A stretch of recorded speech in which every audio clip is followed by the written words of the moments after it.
look at the size of the head. Okay? What do you think is going to happen to that baby when he's lying on his back? All the time. And then what happens if that baby is rolling off to the right all the time, eventually? Well, the baby will only stay on the right. And then what happens to the muscles in the neck? They'll get shorter. And then what happens when you're trying to move the baby to the left? Well, the shoulder will come. So basically, when they want to turn into the right, oh yeah, no problem, can do it. Turning to the left, I've got to bring the shoulder. And do you think that's good long term? Alien skull. Have you seen Alien? You know, Alien 1, Alien 2, Alien 3. Have you seen Alien? It's the baby's skull is very much like that. Okay, that's an extension. What do you think is going to happen to the structures in the middle of the brain with so much compression on the side? Well, they're going to be squished as well. So a lot of very disabled children, cerebral palsy children, children born with all sorts of conditions which involve spasticity of their limbs will have heads that will look like that. So you have to do your best to open that head as much as possible. When you see a kid that is like this, it's very important that the central structures of the brain not to suffer compression.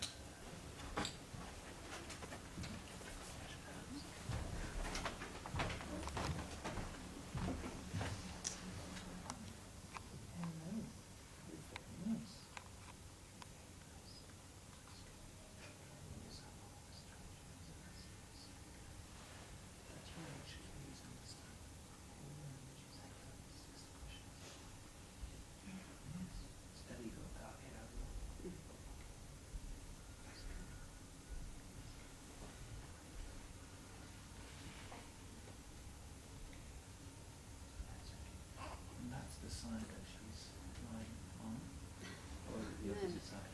Yeah, not really. Oh, the treatment is working.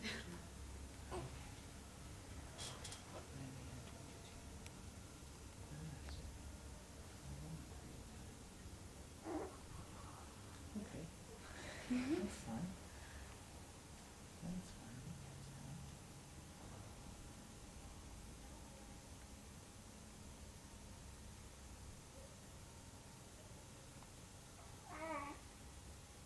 Yes. I'm not hurting you. Okay. So good.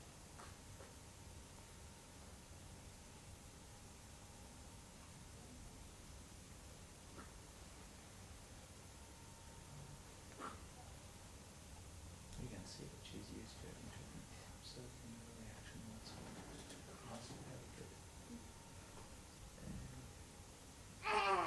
Yeah, that's true. She likes to be on her side, or is it just because it also looks when she sleeps on her side, or she sleeps on? I try to lay her down on her back, but she always wakes up on the side, yes. That's the position she likes. Mm. You sense that straight away. And if she likes to lie and sleep on the side, just don't turn her on the back. Just Not when I lay her down. Don't. No. Yeah. Good. But if she naturally will come to the side, just let her sleep on the side. And don't worry, it's only baby sleeping on the front you need to be careful with. Side and back is fine. Carry on, come close and carry on talking to her until she's okay. Just stay here. Okay.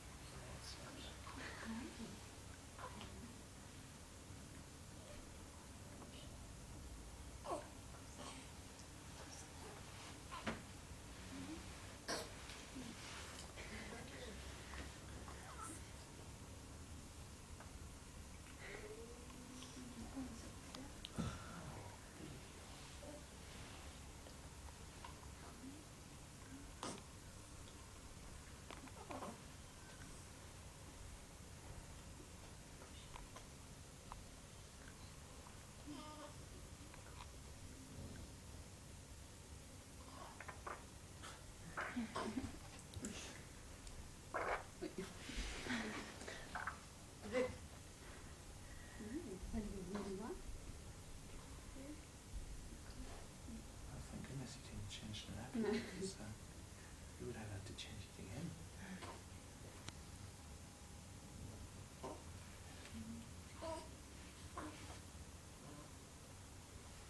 It's safe now. It's safe now. Oopsie. Sorry? No.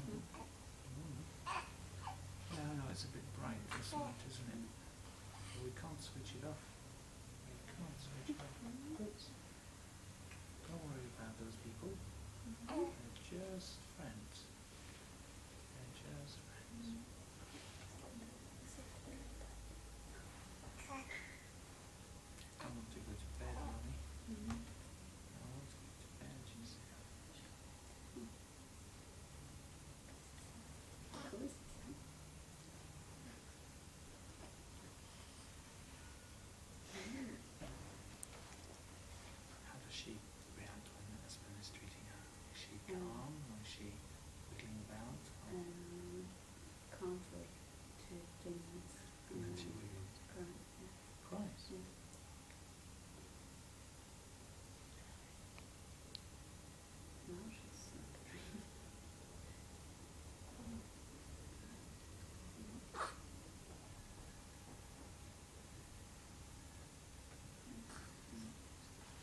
born with 28 or 29 bones. How many bones do we have in the skull when we're born? We're born with more bones than we have as adults because they will fuse together. 35. Well done. So let's talk about the front part of the head. You have two frontals, two parietals, and then one occipital squama. Two condyles, one basic occiput. Okay? Just before the birth, 3 parts. But one of those parts will fuse, and you have only 2 parts after birth. And they're called. Okay? That's the pectoral-mastoid portion. It's one part. And if you look in the middle, between that part and that thin part at the top there, okay, which is the squama of the temporal, you have like a little ridge going in the middle there. Can you see it? And that's the separation. You can see there's still an articulation there. You see, look at the base of the ear canal. That is formed like a little horseshoe. That's the tympanic portion. 2 little horns at the top, tweaked. And then it's got 2 wings on the side. It means there's been traction. And here, there's none, because there's been compression. Okay? So you can understand that that bit here has turned to compress on that side, and it's stretched on that side. Okay? And that's caused by the different rotations that are taking place during the birth process. Okay? And you can see that you have, a lot of cartilage right here. Will to flex because the muscles at the back of the head are so tight that they can't let go. But the idea is that you separate between your 2 fingers, and what you do then, you wait. Will unwind until they find the point of balance. And you might find that on one side you find the point of balance very quickly, on the other side it might take a little bit longer, and you wait. And then you find the complete point of balance, nothing works, nothing moves. And that's where you wait. And you wait, and you wait, and then you have a release. Okay? And that unwinding process sometimes can take the whole discus, the whole squama, into a very, very strong derotation. So if the body was saying, oh yeah, let's go that way. And sometimes that makes such a difference. Okay? Because that's where you have your irritable child. That's where, and it's not just the babies. It's all the children that are feeling a little bit irritable, unhappy, mean. So you have your hands as close to the condyle, the first one, and then the other one on the occiput itself. And then the 2 hands, instead of doing what we were doing with the fingers like this, now you do this with your 2 hands. Okay?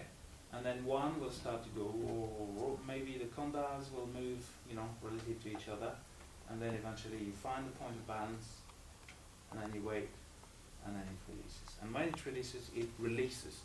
It's not like, oh, I didn't feel it. You will feel it go. Is to place one hand on top of each other, and then the 2 thumbs, and you really have to put the 2 thumbs on the tip of the mastoid process, not halfway down the neck, but on the tip of the mastoid process. Okay? And when you feel that the bones are going towards external rotation, in the flexion phase of the mechanism, then they will go inwards and posteriorly. And then in the extension phase, they will rotate internally and they will come forward and out. That doesn't happen. It means that you have an internally rotated temporal. If when the patient is breathing in deeply, you don't stimulate the external rotation, then you will have an internally rotated temporal. But you need to treat. The best and the first treatment that we recommend is to do something called pussyfoot technique, also called an alternating, fluctuating temporal, or fluctuation of the temporals. They lean onto one elbow and then lean onto the other elbow. You've seen that one? No. What happens to your diaphragm? One in the head, one in the middle, and one down below. So when you breathe in, what do you think the other two diaphragms are doing when the thoracic diaphragm is going down? Absolutely the same. So what happens is that when you're breathing in deeply, you can encourage the primary respiratory mechanism, because the tent will then be forcefully encouraged towards descent. And when it descends, the temporal come out into external rotation. And we can stimulate at that point an external rotation of the temporals.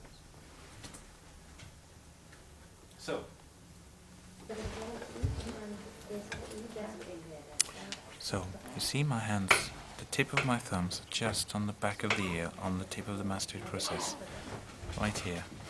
Okay, and what I'm doing is just assessing whether there is symmetry between my two temporal bones.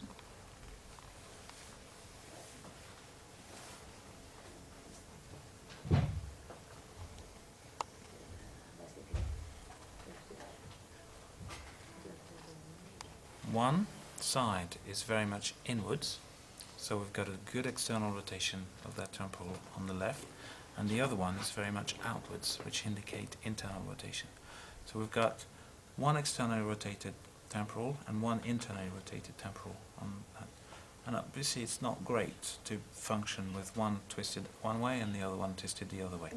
So that's why this technique would be appropriate for you, because we will restore a nice balance to the two. So you just position your thumbs like this, and very gently your elbows have to be, or forearms, on the table. And what you do is very simple. You just gently lean on one elbow, and then you come back and you lean on the other. And you visualize as if the head was full of water, and it will just slush. And you feel that water slushing. And slush.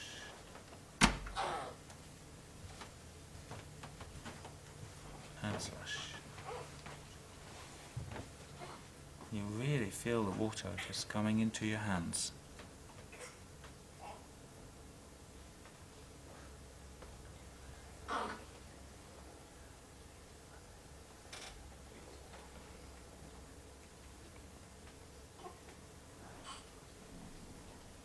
Then when you've done it for 3 times, you just watch. You stop stimulating it, you just wait. And you feel the fluids just coming and slushing and slushing.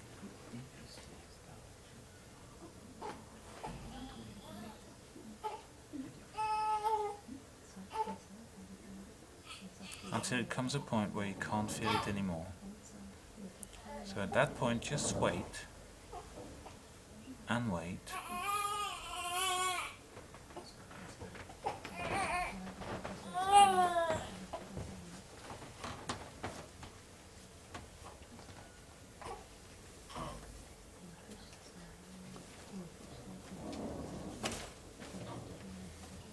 And then suddenly, whoa, there we are. Big external rotation. Did you feel that? In my legs. In your legs? Mm. Oh, great. Osteopathy is like no other